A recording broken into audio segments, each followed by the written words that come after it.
Tyage Bharata Sattamam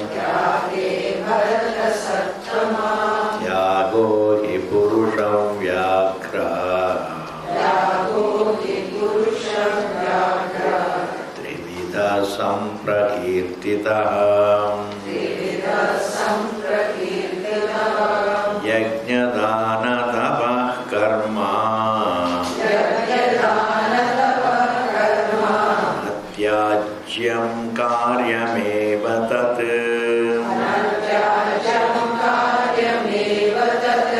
Yajnodhanam Tapascaiva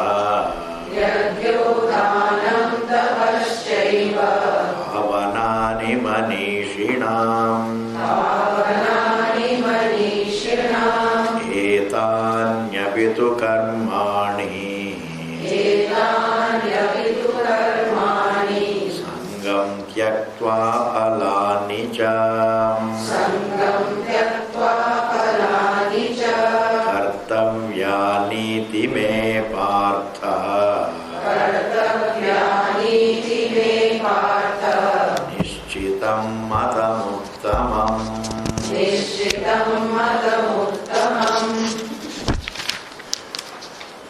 Yatasya tu sannyasa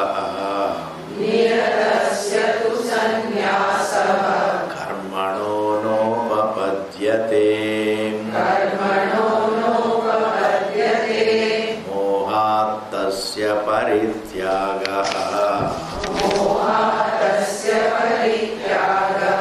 Tamasa parikirtitaham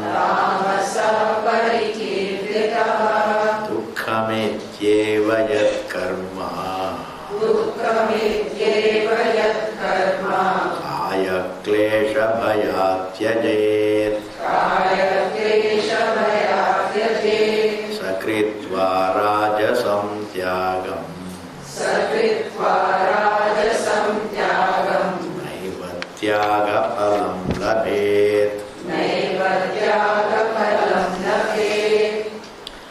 So, Nishchayam Shrunume Tatra. What needs to be renounced in life?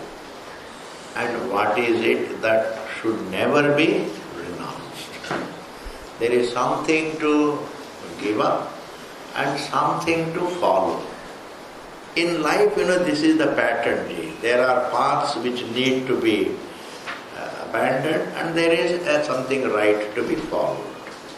Even if you create your own path, then also my question arises, it should be right.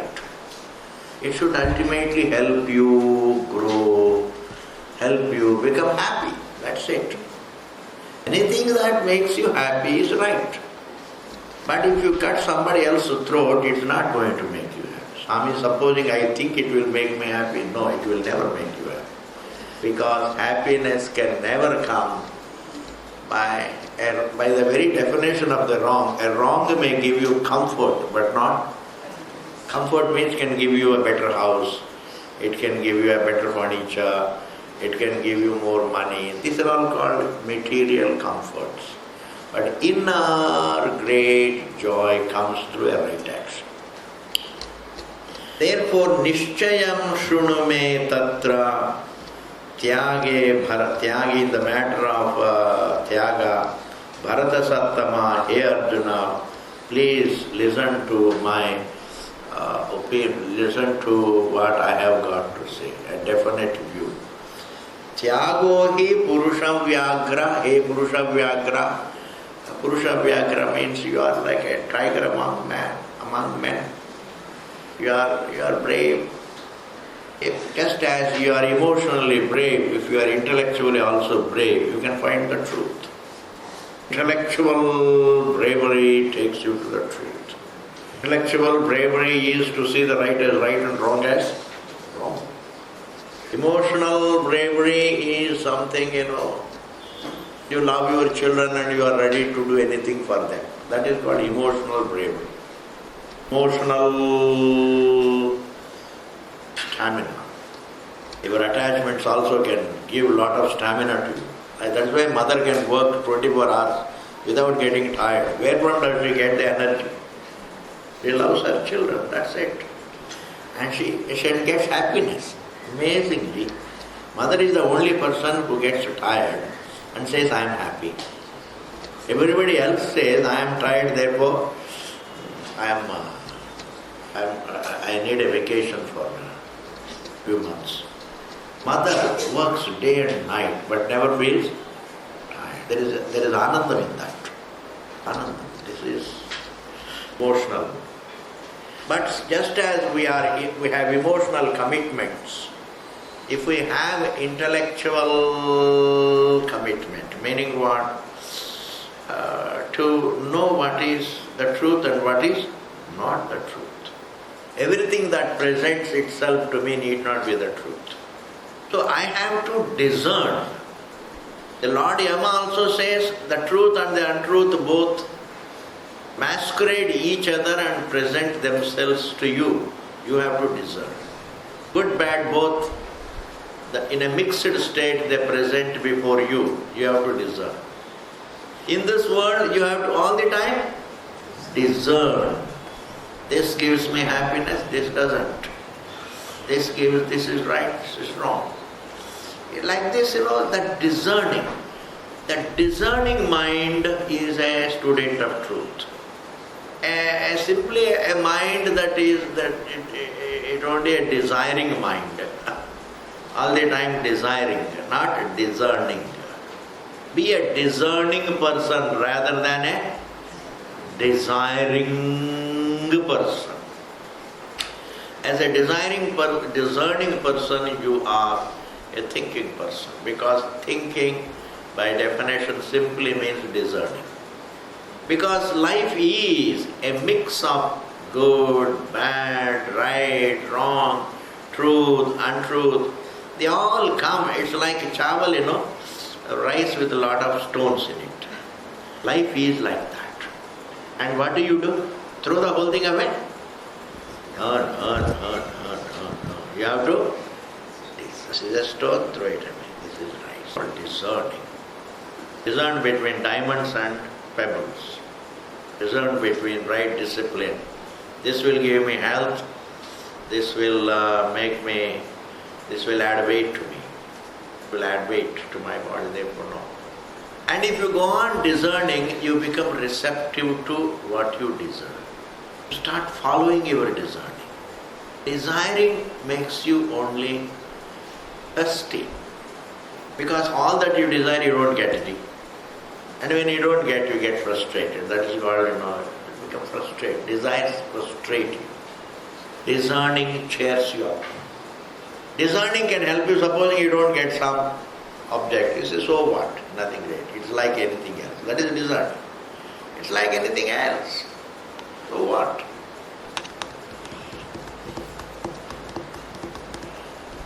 My inner comfort is more important than going to South America to meet a gypsy friend there. You don't have to go all the way to. Therefore, when a desire is not fulfilled, don't say, oh, people are so unfair to me, I am only asking this on my birthday. I mean, if you ask for an impossible thing even on your birthday, who is going to give you it? Even if it is your birthday, so what? If it is impossible, it is beyond the capacity of the household, then what can you do? Nothing.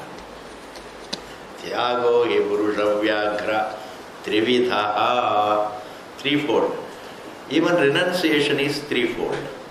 Samprakirtaha, it has been considered threefold. It has been described threefold. Every renunciation need not be productive. There are a lot of renunciations which are, when you renounce sattvic food, is it right? Renouncing the right is not good. But Swamiji, when we go to Kashi, they always tell us to renounce Karela. Is it good? Hey, don't renounce Karela. That is the only thing which can sustain you when your doctor says your diabetes is just soaring. Sometimes once the diabetes starts and the sugar levels go up and up and up, The only thing that can help you live on is Karela. Yes. We had one Swami who survived on Karela juice for 90 years. He started his diabetes when he was hardly 40. And he lived on till the age of 90. Just taking only Karela juice. Why should you leave Karela juice? Leave something else. Therefore, everything, because you give up, it need not mean you haven't given up. It's not a virtue. To give up is not always a virtue. Giving up the wrong thing is a virtue, it could be. Not just because you give up something. Therefore, here he says, now Bhagavan says, yes, there are so many things. Sometimes we get them and sometimes certain things we achieve, certain things we crave for, and certain things we just dump them, we renounce them. See, you can be editor of your own life. You can see what you need and you can give up what you don't need. But Bhagavan Krishna says, don't use your choice against these three. Yajna, Dana, Tapa. Don't use your will to renounce these three. Don't decide to give up these three. In every situation, follow these three. Maybe one day you will be blessed. In this connection, I will tell you a story. Very interesting episode.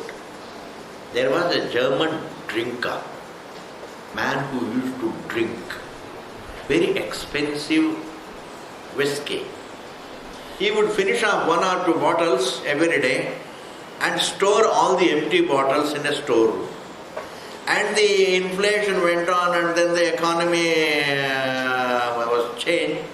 And after a few years, all that he spent on drinking, he got it through his empty bottles. When he sold it, fine, he followed one virtue. He kept on storing the, didn't throw them away. He accumulated the empty bottles. That one virtue can bail you out of a very serious vice. A small virtue can bail you out of many serious vices. He became a pauper, just the whole money he just drank down the throat. Became a pauper, but as the economy changed, then when he sold those empty whiskey bottles, he became again prosperous. One small little virtue, a small discipline, store the bottle. Similarly, I like it simply because that man had the common sense. In the same manner in life, never use your will, meaning never renounce these three. In every difficulty, even if you are living in Switzerland abroad, now let those few days when you are abroad, don't renounce these three. Yajna, Dana and Tapas. Very beautiful. This is actually the Nitya Karma. This is what can bail you out of lot of sins, lot of vices, lot of mistakes. We make lot of mistakes. Like you see, the whole day we accumulate dust, and one morning shower bails you out of the whole dust. Yajna, Dana, Tapa is like a morning shower.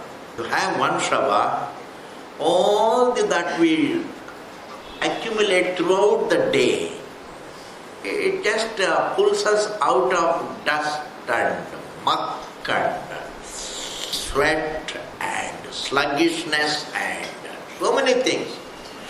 And it can even appetize. You can enjoy your breakfast. After a shower, you can enjoy your breakfast much better. Therefore, yajna, as is the shower for the body, so is the yajna for the mind. As is the shower for the body, so is the dhanam for the mind. As is the shower for the body, so is the tapas for the mind. Mind, I mean, for the mind, emotionally it is useful, mentally it is useful, for memory-wise it is useful, intellectually it is useful, spiritually it is useful. The entire psyche, it is useful in every way. Therefore, don't renounce yajna. What is yajna? It's a daily prayer. And you don't have to be elaborate about yajna. You don't have to have a fire worship and havan and then that adambaram. Be brief in life. It can make you happy. Don't be too elaborate about things. Don't be too elaborate about things. You can get a lot of benefit by being even brief. You don't have to be elaborate, except walking. Don't be brief in walking. Get in and get out. There are certain things which you have to be elaborate. Keep walking. How long? 1 hour, 2 hours, 3 hours. Keep walking. Have the habit. Elaborate. Otherwise, try to be crisp and brief. Therefore, morning prayer I'll say, Bhagavan, be intense during that brief prayer also. Pray from your heart. Bhagavan, help me. And be convinced that your prayer is going to help you. That morning prayer. Or even recite a mantra. And to recite a mantra, you don't have to have a guru who gives you mantra. Don't believe in all these things. Everybody, you're all already initiated. In the sense what? Everybody knows the mantra. Everybody knows the mantra. Om Namah Shivaya, you don't know? Hey Bhagavan, help me, you don't know? That is a mantra. God help me. In your helplessness, you don't know how to cry. You know how to cry. Do you have to be tutored how to cry? When a child is helpless, does the child need to be tutored? Hey, when you are hungry, you must cry like this. Is there a formal way of crying, Ji? When you are unhappy, is there a formal way of shedding tears? Formal way of, say when you are unhappy, you are crying, you are sneezing and you are doing all like this. You understand, why? Similarly, in helplessness, you pray, you cry out for help. Hey Bhagavan, help me. Help me make right decisions. Help me go through difficulties. If they come to me, what can I do? Give me strength to go through them. Like this, you pray for the right things. And what is dhanam? Always look for a helpless soul to help. Dhanam. On a daily basis. It is not the volume, it is the sentiment. Understand? That is the brief thing. It is not the volume. Simple sentiment. Even a glass of water to a thirsty man. He needs it. In your own house. Just being nice to the elderly. Giving a walking stick to the elderly. Nice. It's a nice gesture. Therefore, there is enough helplessness around for you to show you are dhanam, meaning you are good Samaritan attitude. There is enough helplessness around. You don't have to go to a slum to see helpless people. Do you have to? There is so much of helplessness around. So much. This world is full of helplessness. Don't think the rich people are not helpless. Even they need help. Thoda sa. Sometimes they feel so lonely, Ji. Sit with them. If somebody is lonely, sit with them. Even sitting with an elderly person is great. Suddenly gets a relief. Otherwise, mostly elderly people are abandoned. Swamiji, when elderly people are abandoned, is it sattvic tyaga or rajasic tyaga or tamasic tyaga? Ye kya tyaga hai ji? Isko tyaga. It is useless. Tamasic. Therefore, yajnam don't renounce. Daily prayer. You don't have to go and do formal prayer. Sit in a chair. In your heart you think. Whenever you are free mentally, prayerful. There is no particular time for prayer, please. This is all. Don't condition your prayers to time. Don't condition. Supposing you have to do, so whenever you are free, Whenever you are mentally free, use it, your mental freedom. When you are not occupied with your duty, you are mentally free. Be prayerful. What is there? Even sitting in the office. Certain essential things must be liberated from time. Certain essential things should not be associated with time. You can remember your children, you can think of your children whenever you are mentally free. Is there a time? It's now 11 o'clock, let me remember my children. Why? You don't remember anybody while in the class. The rest of the time you can remember any time, Ji. What is there? Lot of times we condition our mind, this. Mamaji, at what time should I pray? Which prayer is the best? These are all. Come out of those silly thinkings. Sorry to say that. Indians must come out of those silly thinkings. What are those silly thinkings? What time should I pray? Why? Just to say, hey Bhagavan, help me, I am helpless. Just to say that, to entertain that sentiment in your heart, to be prayerful in your heart, which is the best time. Whenever you are free. In the morning if you are free, alright, relax and do it. With great inner relaxation, pray. With great relaxation, you can pray in the afternoon. Whenever you are free. Similarly, Dhanam, always find some time. Whenever you are free. See, your boredom goes away. Your freedom, your free time. Whenever you have free time, and you have done your duty, then you have free time. That is called free time. You have done your duty, then you have free time. And if you don't use that free time for these three things, then you get bored. It's not easy to spend free time, please. If we don't spend our free time for this, then we try to spend our free time for vices. Then we want to entertain ourselves. And in the process we start drinking this, that, all kinds of headaches. We are earthly human beings, so we have to entertain, we have to be little comfortable. And in the process we do all kinds of things. Therefore, use free time in doing these three things and enjoy them. And it is not, a pleasure can give you a kick, but these things satisfy you. They give you something nice. It's like when you give. See the difference? When you feed a hungry man, it gives you one kind of feeling. When you have a cup of coffee, it gives you another kind of feeling. Coffee gives you a sensory pleasure, let me call it. Indriya Sukham. Coffee gives you a pleasure of a pleasant taste. Whereas feeding a hungry man gives you a great satisfaction, my God. Great satisfaction. That is also, it is much superior, much better than a sensory pleasure. A feeling of inner feeling of satisfaction is much greater than a sensory pleasure. In fact, that satisfaction is much more entertaining than this.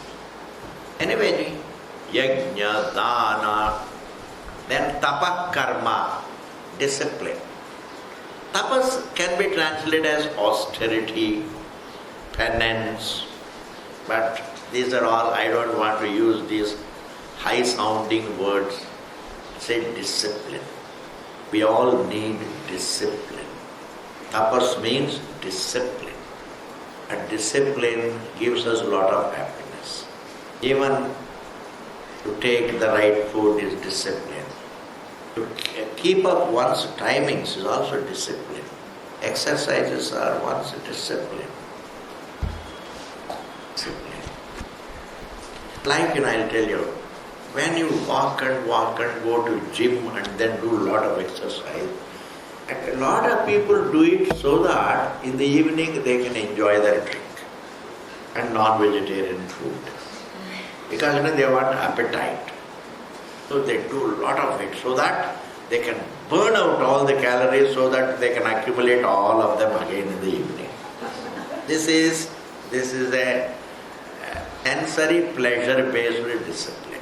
It is not sanity-based discipline. Sanity-based discipline Shanti-based discipline, reflection-based discipline is tapas.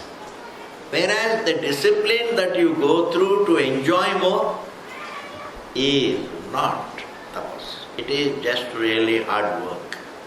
You are working hard so that you can increase your appetite, so that in the evening you can have a good meal, enjoy your parathas, etc. or enjoy your tandoori. Yes.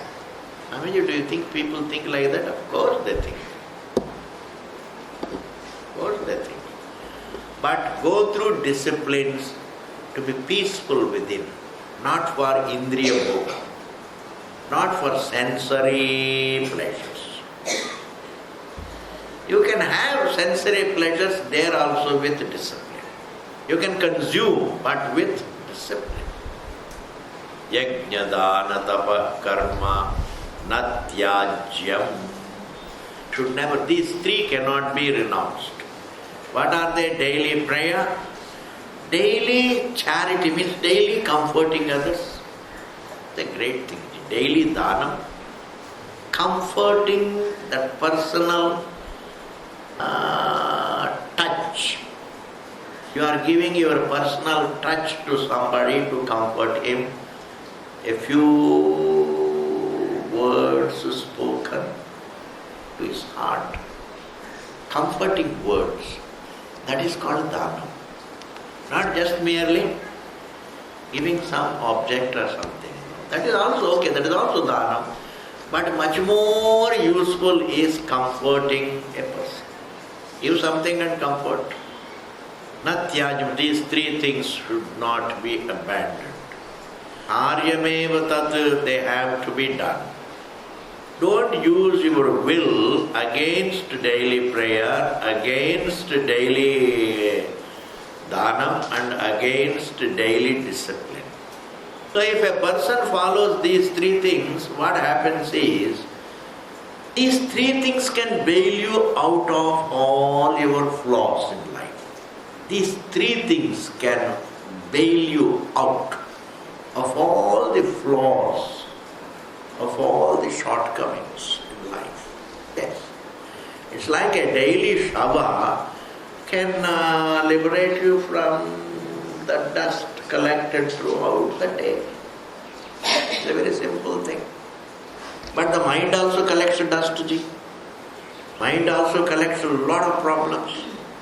When you go around the city, then you collect a lot of emotions, a lot of anger, a lot of greed, a lot of jealousy, a lot of hatred. So many emotions we collect.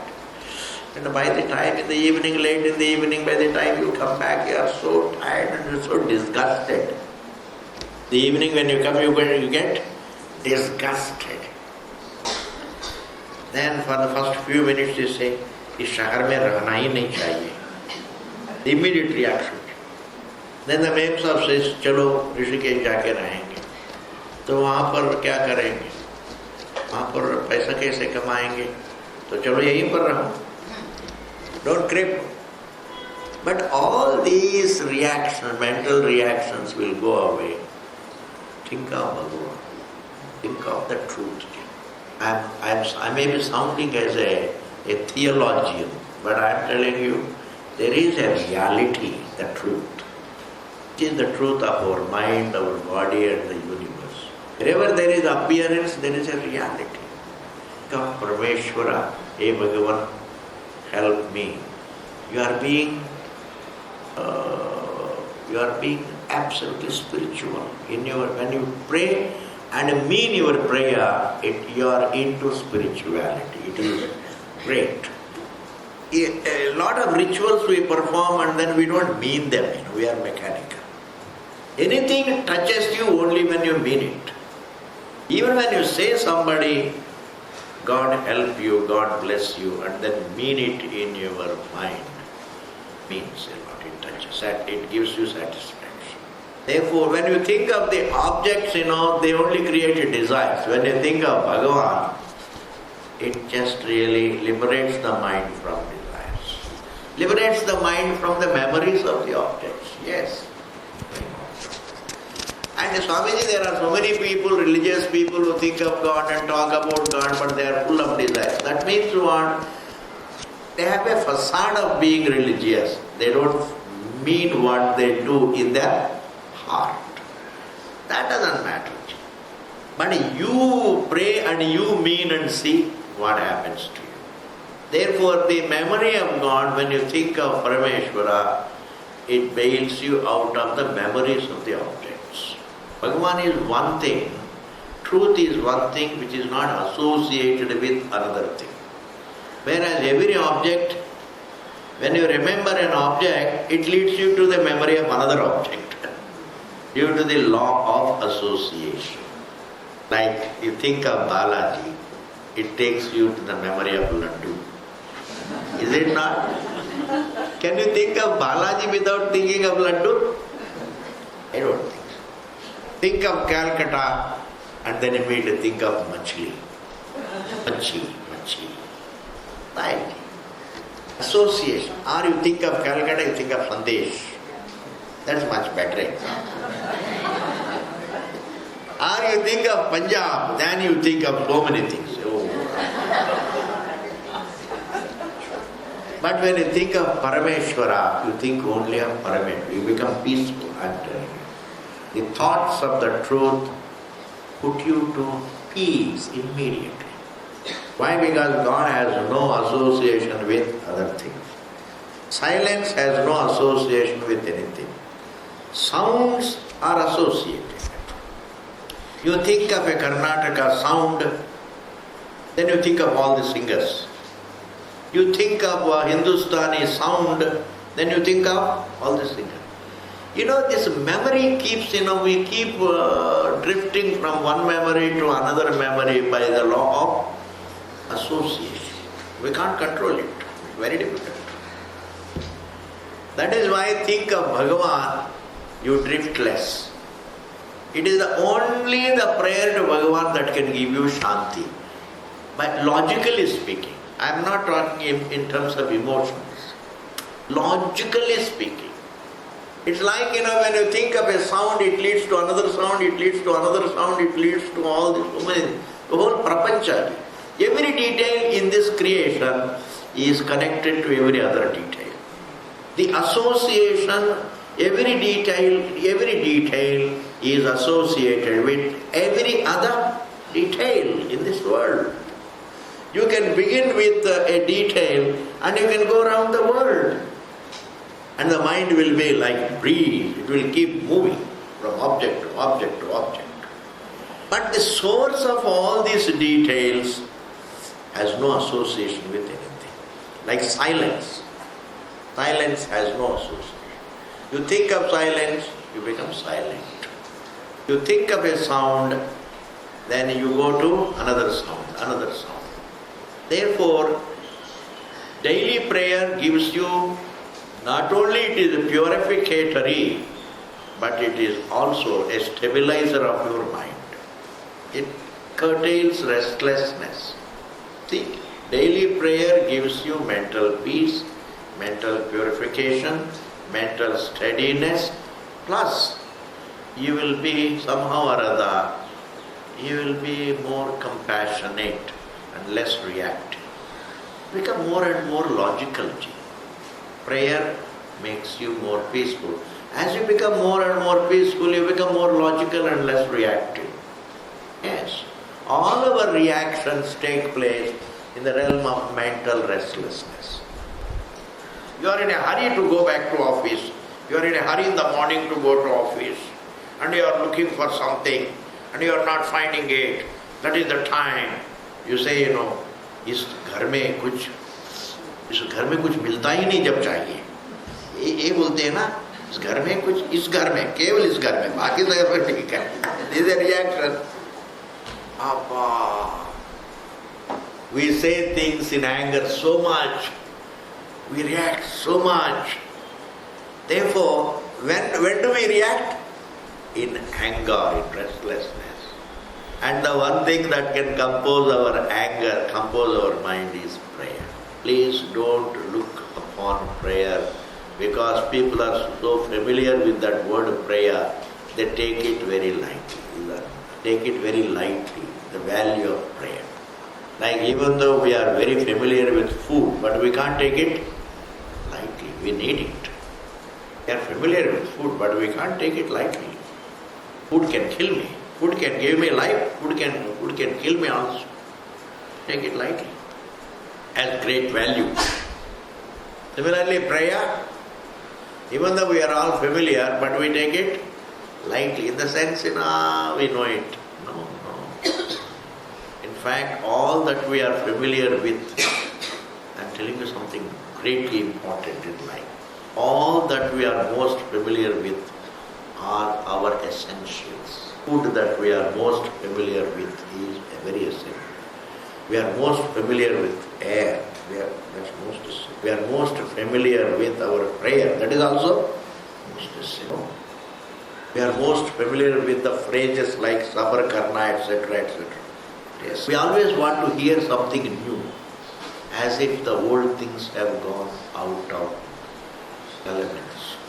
Please, what has been going on in life, a lot of things that we are familiar with, they are all relevant.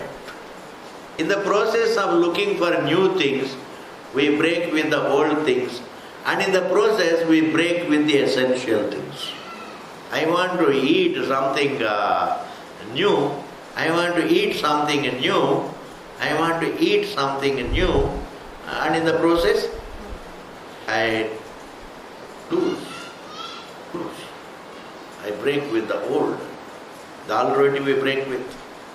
Therefore, don't take the prayer further. Yajna, dana, tapa, karma, natyajyam, karyameva tat. Natyajyam should not be abandoned. Karyameva tat. Usko karna hi hai. Wherever you are, yajna, dana, tapa, these three things, karna hi hai. Swamiji, supposing I can't do it, that's a different matter. We always have an exception. Like when you have fever, you don't have to take a shower. But otherwise, it's a general rule.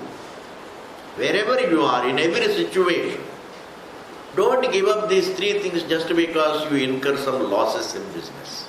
Oh, I was such a great bhakta. Why should Bhagavan be so unkind? Now onwards I am not going to believe Bhagavan. What are you talking? It's all silly talking. Like saying, oh, I had so much of trust in food.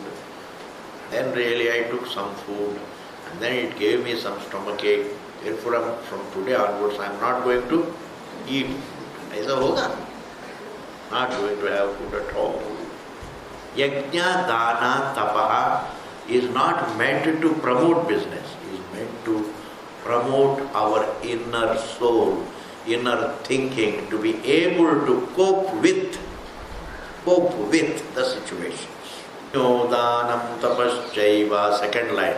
These three, yajno, yajnaha, danam, tapascha and tapaha. These three, pavanani, purificatory, manishinam for human beings.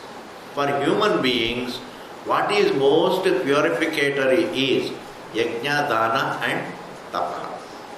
Now in this connection, I would like to say, do yajna, offer daily prayers, pray daily, help others, comfort others on a daily basis, and also go through disciplines, and also introduce into your life self-reflection. Use them for your inner peace and to promote inner reflection.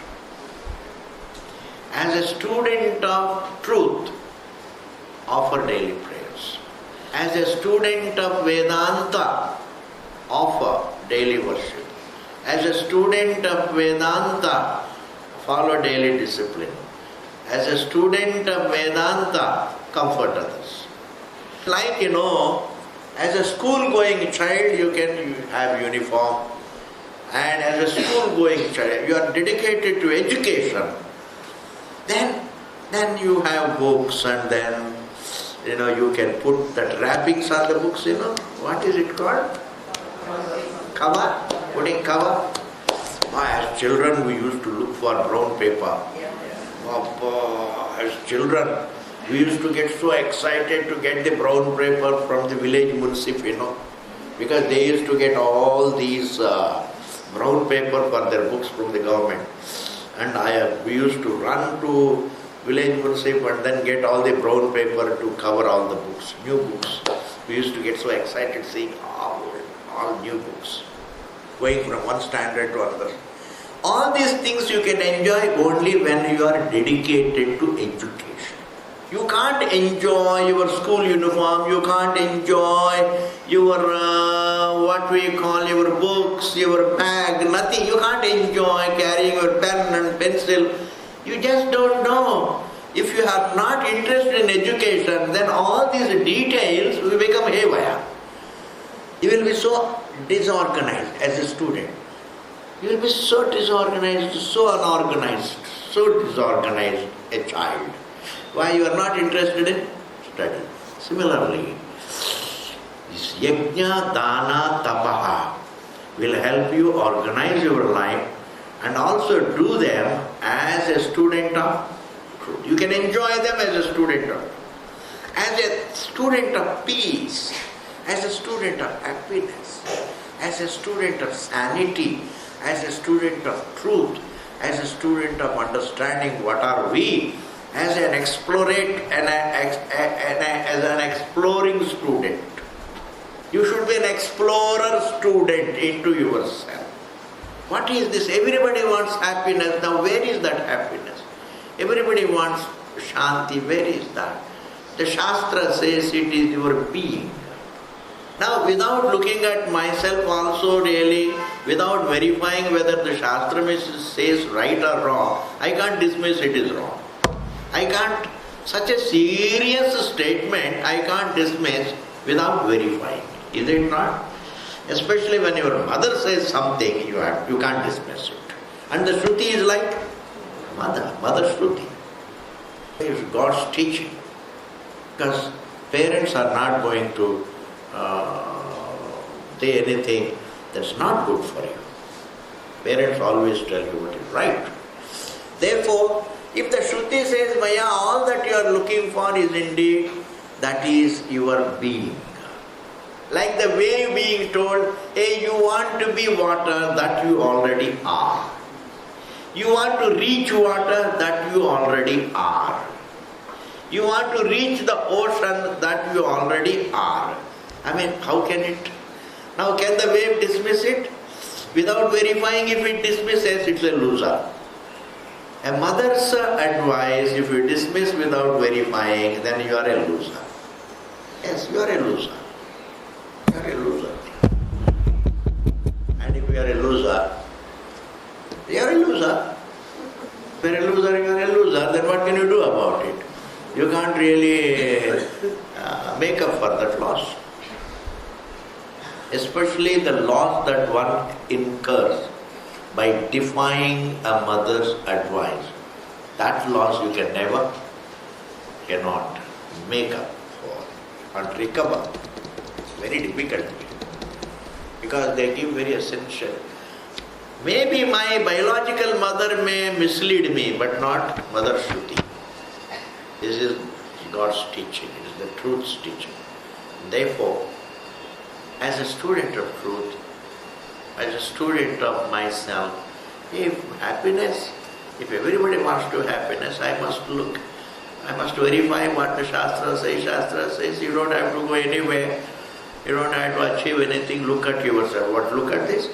Just look at yourself. Why does the Shruti say all the time look at yourself? Because we never look at ourselves.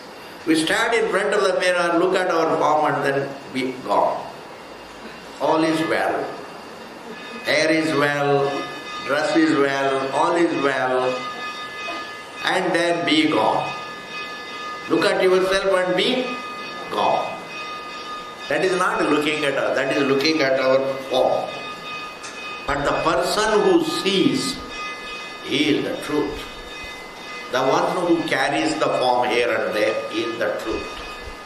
Therefore, as an explorer into one's being, As a person who discovers interest, my God, there is something about me, I must find out what am I before I look for something out.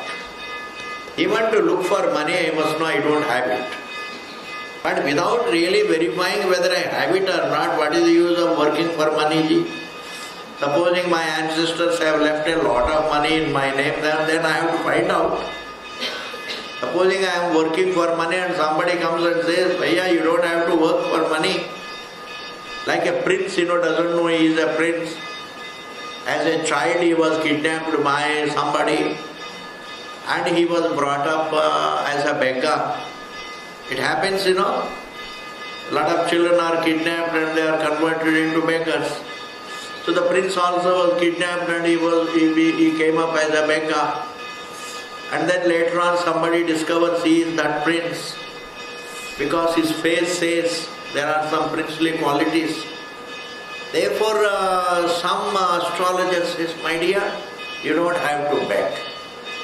Now he is a well-meaning astrologer, you don't have to beg. You are already rich.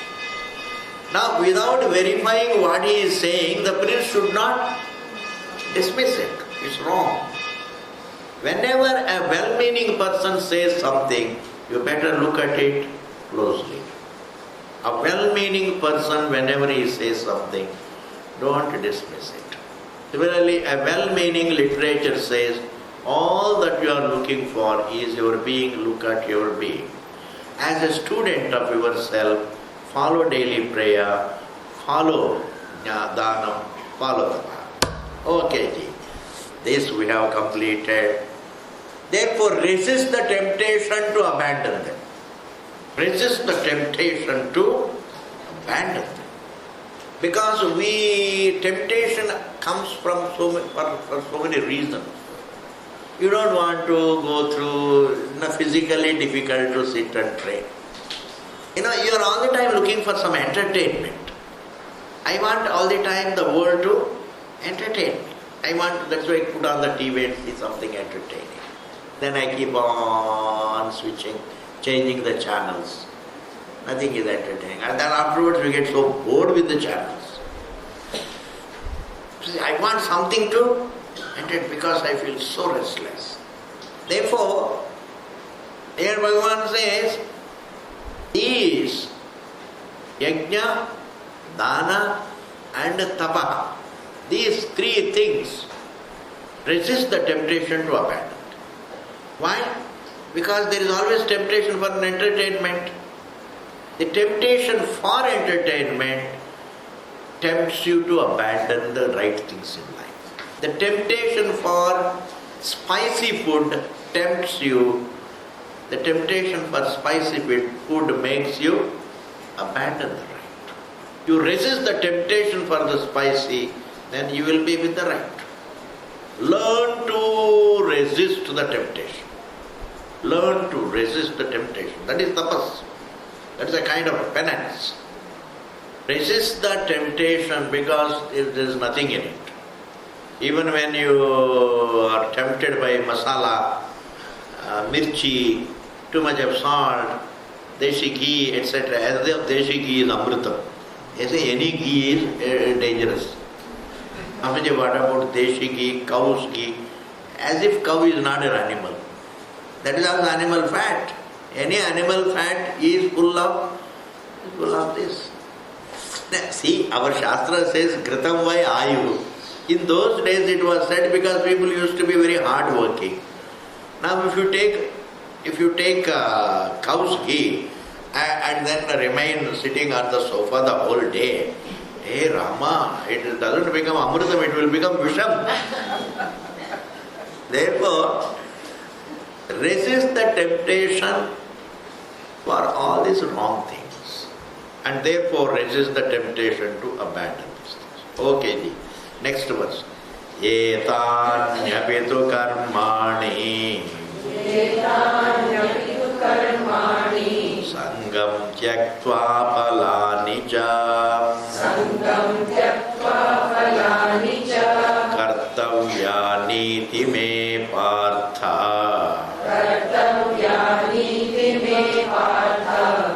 Nishchitam madamuttamam. Take the second line. Kartavyani. These things also have to be done. Daily prayer, don't be attached to it. Don't be attached to dhanam. Don't be attached to tapas. Do them as necessities. Attachment is something else. Attachment is a moha. Don't eat food with attachment to it. Say, this is my need. Therefore, let me take what is necessary for me. Don't look at food as a pleasure. Look at it as a need. What if I look at food as a pleasure? Then it can also give you pain. If you look at it as a need, you will enjoy it. You are peaceful. But if you look at it as a pleasure, then you always then you look for a pleasure, and sometimes it doesn't give you a pleasure. Then it becomes painful, frustrating. Whenever you look at a thing as a pleasure, you are going to get pain. Because the search for pleasure also has pain in it. Don't look at marriage as a pleasure. Look at it as a need. Children are a need. Money is a need. It is our need. Need to live and know the truth. A need. Therefore, how should you perform yajna, dana, tama? Not with emotional attachment. Kartavyaniti. There is something to be done. It is necessary. In my situation, I need to do them. In my helpless situation, I have to help myself through these three things. Yajna, dana, tapa. Even duty comes under yajna. Daily duty also done as a prayer is a daily prayer. It is necessary for me to do it. Don't look upon it as something as a sense pleasure. It's necessary. Prayer is a need. Dhanam is a need. To help others is a need. Discipline is our need. And what is it a need for? It is a need for my healthy, peaceful survival. And a healthy and peaceful survival is a need for understanding the truth. In this manner, connect every need in life to the need to know the truth. Am I clear? It's a very, very fundamental thing in life. Connect every need to the need to understand the truth about ourselves. Connect every need to the need to know the self, our being. Or I would say, I will put it in a simpler language. Connect every material need to the spiritual need. Clear? Connect every material need to the spiritual need. All this we will see in that on Wednesday. Wednesday will be the last class. And after that we are going to come back on 1st of July. 1st of July, then we will come back into our own dunya. This is our dunya. This is our dunya. Now after Wednesday, I will go into my own dunya. You will all be going into your own dunya. Then from the 1st of July onwards, we will again come back into our dunya, Ramana Kendra dunya. Om Purnamadaha Purnamidam Purnat Purnamudachyate Purnasya Purnamadaya Purnameva Udishyate. Om Shanti Shanti Shanti. Harihi Om Shri Gurubhyo Namah. Harihi